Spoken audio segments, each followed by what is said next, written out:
You ask Tiger to solve. This deals with linear equations with one unknown.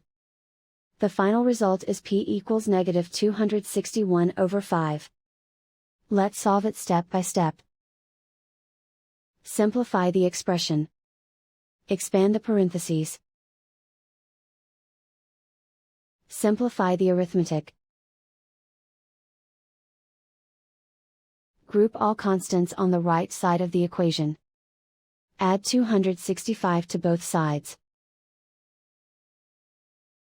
Simplify the arithmetic.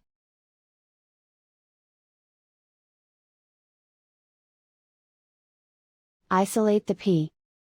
Divide both sides by -5.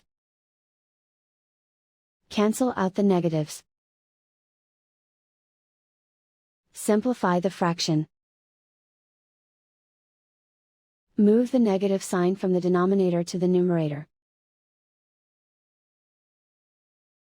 And so the final result is p equals negative 261/5.